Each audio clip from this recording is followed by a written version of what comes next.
Oke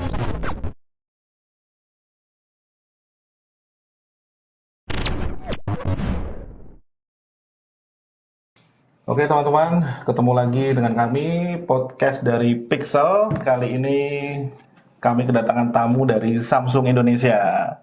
Ada Mas Dio dan Om Gary. Om Gary ini kita podcast, rambutnya udah ditata belum nih Mas? Oke Mas Dodi. Siap. Gimana kabar? Gimana kabar? Baik, alhamdulillah. Baik ya. Oke. Kemarin kita ketemu terakhir di Senayan Park ya. Ya, betul. Senayan Park di Samsung Experience Store ya. Ya. Di situ ada wall display yang smooth sekali tuh. Kami lihat namanya Dual ya. Dual kurang lebihnya namanya. Nah, itu teknologinya bisa keren gitu. Jadi kita kan project sebelumnya ini kan menggunakan wall display yang 55 inch dengan bezel to bezelnya 0,88. Itu pun experience-nya udah sangat bagus lah gitu kan. Nah, ini ada The Wall ini kita lihat dari dekat, dari jauh, kayaknya semuanya smooth gitu. Nah, gimana nih Om Gary mengenai teknologinya dari The Wall ini Om? Oke, jadi gini Mas Dodi. Kalau yang tadi Mas Dodi ngobrol soal project-project sebelum kita pakai wall 55 inch, 46 inch, ada bezel to bezel. Nah, itu kan LCD video wall tuh biasanya. Nah, kalau yang ada di Senayan Park kemarin kita lihat, The Wall itu sebenarnya LED panel. Nah, kalau biasanya orang mungkin sering dengar namanya Videotron. Oke, Videotron yang seperti dipasang untuk Outdoor. Di outdoor. Di indoor juga ada, udah mulai banyak ya. Contohnya yang kemarin dilihat di Senayan Park Iya. Nah, itu.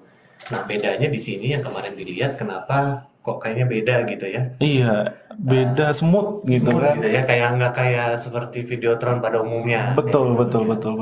Jadi memang ada teknologi yang membedakan dari Samsung The Wall itu. Pertama, pixel pitch. Pixel pitch itu jarak kerapatan antar lampu LED-nya itu sangat kecil, cuma 0,8 mm.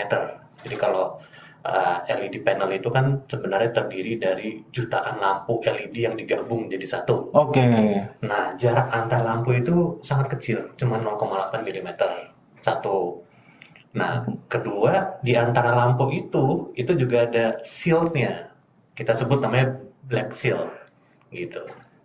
Teknis sekali ya. Iya. Mas Dio, paham nggak nih?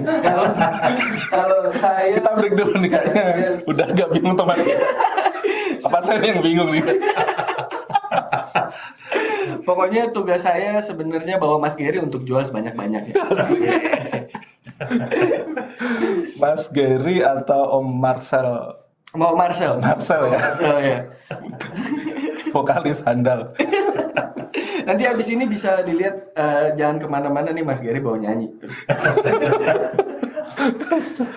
Oke. Jadi teknologinya memang teknologi yang istilahnya inovasi yang terbaru gitu, Ya. Mas Gary ya. Ya. Jadi The Wall itu balik lagi tadi ya, karena dia LED, jadi sebenarnya kita bisa customize gitu. Jadi bisa kita sesuaikan. Jadi nggak fix yang kemarin di sana itu. Iya. Di sana kemarin berapa kurang lebihnya, Mas? Itu total 146 inch. 146 inch. Itu kayak desain seperti di kayak di ruangan santai gitu ya. Iya. Nah, ini sebenarnya kalau The Wall ini untuk market yang istilahnya ya dari pribadi lah, atau personal market, atau retailnya, atau consumer, atau memang dia di marketnya enterprise, Mas Giri? Jadi sebenarnya The Wall itu ada dua line up. Ada yang The Wall for luxury living, jadi buat luxury penggunaan entertainment gitu di rumah. Satunya lagi The Wall for business gitu. Jadi ada dua. Nah, yang kemarin Mas Dodi lihat di Senayan Park itu yang for luxury living. Jadi yang ngebedain ya, jadi kalau kita menggunakan yang luxury living itu pada saat udah jadi, itu treatmentnya, cara penggunaannya feels-nya, semuanya, user interface-nya itu sama mirip kayak TV, kayak smart TV. Oke. Nah, kalau yang buat for business itu pada saat udah jadi penggunaannya mirip kayak signage, digital signage kayak gitu. Jadi ada content scheduling, makin masuk ke teknis lagi nih. Ada content manajemennya. Dengerin dulu nih. Kalau signage saya masih ngerti, Mas. Oke. Masih lotnya masih oke lah. Masih oke. Jelasin ke customer ya kan. Kita ajakin. Nggak perlu bawa Mas Gary. Siap. Ya, jadi gitu. Jadi kalau yang tadi di Senayan Park itu kan yang buat setelah udah jadi kayak smart TV ya. Jadi dalam kata lain kalau smart TV ada remote-nya pakai Bluetooth gitu sama kayak smart TV Samsung pada umumnya. Terus kita bisa install apps, Netflix, Spotify, YouTube kayak gitu. Nah, kalau di Videotron pada umumnya kan nggak bisa tuh. Biasanya kita kalau mau udah pasang Videotron ya udah perlu ada PC lagi sebagai playernya buat muter konten, terus harus ada PC juga buat kontrol sistemnya kayak gitu. Kalau ini nggak, udah begitu udah jadi kita cuma tinggal pakai remote, kita bisa screen mirroring dari mobile phone, kita bisa ya perlakukan itu seperti layaknya TV di rumah, kayak gitu. Jadi kita mempunyai TV tapi dengan experience yang luxury lah, seperti itu kurang lebihnya. Karena kalau TV kan juga pada umumnya ukurannya terbatas nih, paling di 90, 100 inch kayak gitu. Nah terus bayangkan juga kalau misalkan untuk orang-orang yang tinggalnya di apartemen misalkan, Ya. kalau dia mau apartemennya mungkin besar ya, penthouse mungkin gitu ya, dia mau bawa TV 100 inch gitu atau lebih, itu kan berarti boxnya gede banget kan, Iya. sekitar 2 meter mungkin. Too large. Nah kalau liftnya nggak muat, nggak bisa dibawa dong ke atas gitu kan. Iya. Nah karena ini modular, kita cuma perlu box kecil-kecil, nanti kita rakit setelah nyampe di atas. Jadilah ukuran 146 inch, atau mungkin mau 200 inch, 300 inch itu nggak masalah. Bisa kita customize kayak gitu. Itu maksimalnya sizing maksimal berapa, Mas Gary? Kalau untuk yang luxury living itu dengan resolusi 4K maksimal bisa 292 inch. Nah gitu ya. Cuma kalau untuk yang for business nggak ada maksimalnya. Jadi mau seberapapun bisa kita custom. Ukurannya pun juga nggak harus kayak TV 16:9 ya. Jadi mau kita bentuk zigzag, mau kita bentuk panjang atau potret ke atas nggak masalah. Itu bisa di customize. Oke, menarik ya. Berarti untuk yang kebutuhan di luxury living ini, kalau 290 inch itu kurang lebihnya meteringnya nyampe berapa itu, Mas Gary? Apa yang dari sisi sales suruh hitung? Biasanya kan kita hitung pinter nih dia nih kan. Biasanya seperti itu. Iya. Iya. Kalau setelah saya hitung ya, Dodi sama Mas Gary ini, kalau 292 inch itu sekitar mungkin 6 meter kali ya, Pak. Wah, Ya. 6 meter. luar biasa. Bahkan Menurut pandangan keselesan saya. cocok. Ini saya rasa 6 meter. Lumayan waktu yang dibutuhkan untuk mengarang-arangnya, tapi ternyata bener ya. Karena saya menghitung lantai yang ada di Senayan Park. Oke. Untuk 146 inch. Oke. Berarti ketika ada demand nih, Mas Gary, dia memang enterprise, ya kan? Tetapi dia mau lihat dari sisi pricing, ya kan? Dan mau mengimplementasikan The Wall ini di meeting roomnya mereka yang sangat mewah, ya kan? Istilahnya war roomnya, comment centernya ke arah sana. Nah, apakah dari yang The Wall buat luxury living ini bisa diimplementasikan di sana, atau memang harus menggunakan yang seri The Wall yang enterprise?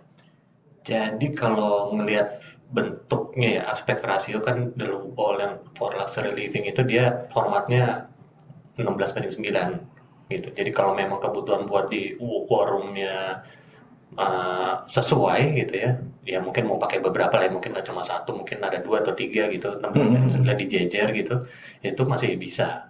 Cuma kalau mungkin yang ukuran war roomnya memang custom banget gitu ya, jadi mungkin yang sangat memanjang kayak gitu, ya mungkin perlu dikonsider yang for business. Atau mungkin jarak pandangnya juga mungkin besar sekali, jadi kita harus pakai pixel pitch yang ukurannya berbeda. Oke. Nah itu mesti pakai yang for business. Jadi balik lagi ke kondisi skenario-nya kayak apa. Karena setiap customer kan, setiap orang pasti beda-beda kan kebutuhan bisnisnya.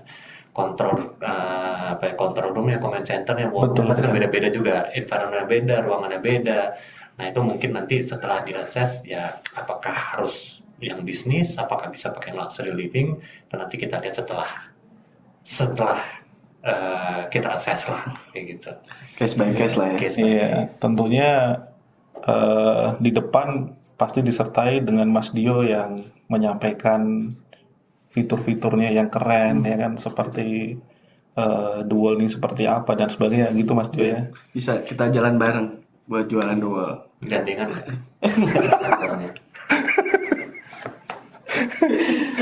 Oke. Jadi kalau biasanya kan di kita di project ini kan pasti kan diintegrasikan nih, ya kan? Ada audionya, ya kan? Kemudian ada apa namanya kayak video prosesornya, kayak gitu. Nah dari kita dari audionya aja lah, gitu kan? Kan kemarin kita di sana itu kayak audio dari display itu seperti ada apa namanya audio system tersendiri ya. Nah ini memang harus sesuai dengan apa namanya assessmentnya ya kan, agar display dengan audio ini chemistry-nya itu bisa apa namanya, kalau yang mereka punya itu bilangnya seperti nyata kayak gitu, atau memang oke, audio bisa sendiri kita kasih inputan, tinggal nanti ngolahnya gimana. Nah gimana Mas Giri yang mengenai dia integrasi dengan audio ini? Sebenarnya balik lagi ke kebutuhan pemakaiannya sih.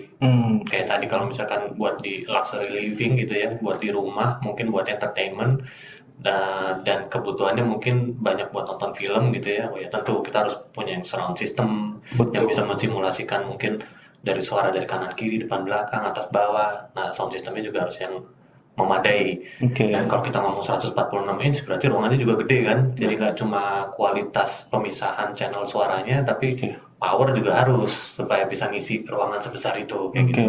Nah itu harus dikonsider seperti itu. Cuma kalau kita ngomong kayak buat di control room, command center yang mungkin bisa jadi nggak ada, dia cuma menampilkan dashboard yang tanpa ada suara kayak gitu ya. Mungkin nggak perlu speaker yang perlu mensimulasikan surround, mungkin ceiling speaker aja juga udah cukup. Dia mungkin cuma butuh yang screen besar dan kualitas ketajaman yang tinggi. Suara itu nomor kedua misalkan kayak gitu. Misalkan. Jadi ya sebenarnya balik lagi ke pemakaiannya untuk apa. Kondisi ruangannya seperti apa kayak gitu. Nah, gitu. Jadi ekspektasi dari user disinkronize dengan assessment. Yes. Nanti muncullah solusi seperti apa, kurang lebihnya seperti itu ya. Termasuk juga tadi yang mengenai video prosesor gitu kan. Kalau memang dia pemakaiannya untuk di rumahan buat main game misalkan, atau buat cuma nonton film, ya tentu video prosesor mungkin nggak perlu gitu ya. Kalau begitu penggunaannya untuk di command center perlu beberapa multiple input, oh ya itu bakal perlu tuh video prosesor. Speknya seperti apa ya balik lagi nanti kebutuhannya, dia perlunya yang apakah bisa di zoom in zoom out secara live atau mungkin enggak. Nah itu balik lagi ke customer ya. Betul. Jadi integrasi di dalamnya ini sekompleks apa itu tergantung dari nanti kita mensolusikannya seperti itu ya. Tergantung dari skenario-nya lah ya. Betul. Dan kebutuhan user lah ya. Oke. Menarik juga sih karena memang trennya sudah LED tapi yang untuk indoor ya kan, dengan jarak pandang atau tadi pixel pitch-nya itu sesuai ya kan. Nah berbicara mengenai pixel pitch Mas Gary, cuman ada satu sizing aja ya kan, atau memang ada range pixel pitch apa namanya yang dari sekian ke sekian tinggal jarak pandang ini jaraknya berapa? Jadi kalau untuk the wall for luxury living Iya. saat ini cuma ada di 1 pixel pitch Oke. 0,8 mm. Cuma kalau yang for business kita ada 3 macam pixel pitch 0,8, 1,2 sama 1,6 mm. Oke. Cuma kalau kita ngomong line up LED Samsung secara general untuk yang indoor lebih lengkap lagi sebenarnya. Ada yang 1,5, ada 2 mili, 2,5 sampai 6 mili. Jadi lebih bervarian lagi kayak gitu. Jadi kalau kita ngomong yang balik lagi the wall for business ada 3 macam pilihan sih sebenarnya kayak gitu. Nah jadi ya mungkin untuk ruangan yang besar, jarak pandang yang agak sedikit jauh, pakai yang bisnis 1,26 mm mungkin bisa kayak gitu. Oke. Nah, kalau untuk yang benar-benar dilihat dari jarak dekat kayak kemarin di Senayan Park kan mungkin viewing Ya, distance-nya iya. 2 meter, 3 meter kayak gitu kan. Ya itu pakai yang 0,8 mili lah kayak gitu. Oke. Nah, kalau selama ini kita main project ya, rata-rata kan LED itu paling pixel pitch-nya paling kecil. Mungkin begini Mas Adi. Saya biasanya Iya. kerja di project nggak main. Saya udah mau ketawa. Saya sudah mau merasa bersalah. Di project kita nggak pernah main-main. Iya, Nah, kita selalu kerja. bekerja. Betul. Boleh Emang kita lanjutkan. iya. Kalau nggak prinsipal gue nih ya kan, sengit tadi ya kan. Jadi ini ya kita iya dulu lah. Oke, Mas Giri. Jadi kalau kita di project bukan main, Yes. ya kan? Yes. Bekerja ya kan di project, maka kita kan rata-rata kan pixel pitch untuk LED yang indoor itu kan paling kecil 1,8. Kita tahunya kan seperti itu kemarin-kemarin kan. Karena memang tidak ada yang lebih kecil, dan yang lebih kecil pun mungkin ya brand-brand yang sudah common di Indonesia kayaknya juga nggak konsen ke sana, ya kan, sehingga yang memang sudah sering dipakai dan common untuk dilakukan instalasi itu terus nih yang dikejar kayak gitu. Nah mungkin dari beberapa brand ada lah kayak gitu kan yang punya pixel pitch kecil. Nah apakah nanti trennya itu akan semakin mengarah ke LED atau masih mengembangkan yang seri wall display yang sering kita jalan di project, Mas Giri? Oke. Kalau menurut saya sih dalam sekarang ini memang trennya udah mulai ke LED ya, tapi memang untuk yang wall display tetap masih marketnya ada. Karena masalah soal ya kompatibilitas barang, terus kemudian ya harga, cost. Karena yang wall display sekarang kan yang namanya teknologi makin lama dengan teknologi yang sama makin hari harga makin efisien lah ya kayak gitu. Jadi yang wall display ya memang harganya lebih efisien dibanding yang LED dengan pixel pitch kecil. Tapi kualitas gambar yang sekarang LED makin lama makin bagus gitu dengan teknologi yang makin lengkap. Jadi trennya memang kalau kita ngomong ke depan mungkin lebih akan mulai beralih ke LED. Cuma kalau kita ngomong dalam jangka pendek sih itu dua barang itu masih tetap jalan berbarengan sih dengan segmennya masing-masing. Oke. Mungkin Mas Jo bisa nambahin kali capek. Ada sendiri gitu kan ngomong. Kalau menurut dari Oke, terima kasih Mas Dio atas tambahannya. Podcast hari ini sangat menarik sekali dari teman-teman Samsung Indonesia, ya kan. Biasanya kita tegang ya kan, untuk project, presentasi, wah ini hari ini tawar-tawaran harga kita biasanya. Oke, kalau The Wall ini yang di Senayan Park, kalau ada rekan-rekan yang memang pengen melihat dari visualisasinya, mendapat istilahnya pengantar ekspektasinya agar sesuai dengan apa yang diinginkan, ataupun dia punya konsep seperti apa, itu apakah bisa kita langsung visit, kemudian melihat, atau gimana, Mas Giri? Kalau misalnya seperti itu, Mas Giri yang jawab tadi. Mas Giri. Tapi saya lihatnya ke sini. Oh iya, tapi lihatnya ke saya nih, saya udah pengen jawab. Aduh. Ini kita podcast yang basket lemparan bola gitu. Mungkin Mas Giri kali yang jawab. Iya, Mas Giri. Itu bisa aja sih kalau cuma mau datang lihat gitu sih. Kan itu di Samsung Multi Experience Store di Senayan Park itu open sebenarnya buat Oke. publik. Cuma kalau mau didemokan lebih detail gitu ya, mungkin bisa kontak ke tim kita dulu, bisa ke Dio, bisa ke saya atau tim Samsung yang lainnya untuk supaya bisa kita jadwalkan, kita demokan lebih detailnya lagi. Oke, jadi ada skenarionya lah gitu kan, Iya. ada pengantarnya. Jadi ke sana tidak cuma melihat tetapi mengenai fiturnya, ya kan. Kalau menghubunginya Pak Dodi, nanti bonus Mas Marcel. Saya bawa eksklusif Mas. Oke, thank you waktunya. Mungkin next time kita bisa discuss lagi, ngobrol santai lagi produk Samsung yang lagi happening, Siap. lagi common di pandemi ini, ya kan. Samsung Flip ya kalau nggak salah ya. Samsung Flip. Samsung Flip. Oke, mungkin kita arrange lagi untuk podcast selanjutnya. Oke, terima kasih teman-teman semuanya. Sampai ketemu lagi di podcast Pixel selanjutnya. Bye-bye.